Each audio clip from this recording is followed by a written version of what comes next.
আসসালামু আলাইকুম ওয়া রাহমাতুল্লাহি ওয়া বারাকাতুহু। শাইখ আল্লামা সাইফুল আজম বাবর আজহারী একটি বক্তব্যতে বলেন, আগে খানেকা তারপরে মসজিদ। আচ্ছা, আপনারা আগে ভিডিওটি দেখুন, তারপরে বিস্তারিত আলোচনা করার চেষ্টা করবো ইনশাআল্লাহ আজিজ। আগে ভিডিওটি আপনারা দেখুন। এখন বলেন মসজিদ আগে না খানেকা আগে? আগে খানেকা। খানেকা কি জিনিস? খানেকা মুসলিম তৈরির কারখানা। মসজিদ কি জিনিস? মসজিদ মুসলমান হওয়ার পরে ইবাদতের জায়গা। বুঝতে পেরেছেন?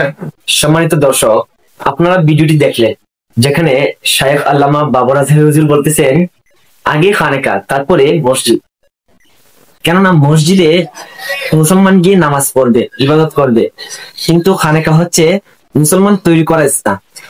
দেখুন, ইসলামে খানেকা একটি ধর্মীয় গুরুত্বপূর্ণ প্রতিষ্ঠান, যেখানে বিশেষ করে ইলমে তাসাউফ এবং সুফিবাদ চর্চা হয়। সেখানে একজন পীর তথা একজন পথ প্রদর্শকের তত্ত্বাবধানে কিছু সংখ্যক মানুষ তথা মুরিদ তথা শিষ্য ধর্মীয় জ্ঞান সম্পর্কে জানে। সেখানে ইলম চর্চা হয় এবং নামাজ, রোজা, হজ, জাকাত সব বিষয়ে আলোচনা করা হয়। এমনকি সেখানে নিয়মিত দরস চলে। রব্বে কারীম কুরআনে পাকে বলেন, ক্বাদ আফলাহা মান যাক্কাহা, যে নিজেকে পরিশুদ্ধ করেছে সে সফল হয়েছে। আর নিজেকে পরিশুদ্ধ করার একমাত্র মাধ্যম হচ্ছে খানেকা শরীফ। খানেকা শরীফে মানুষ নফস তথা অহংকার এবং তার খারাপ আচরণগুলোকে শুদ্ধ করতে দেয়।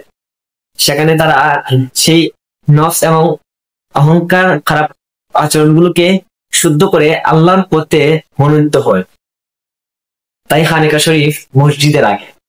হ্যাঁ, মসজিদে যাবে মানুষ নামাজ পড়ার জন্য, ইবাদত করার জন্য, কিন্তু তার আগে খানেকাতে গিয়ে আত্মা পরিশুদ্ধ করতে হবে।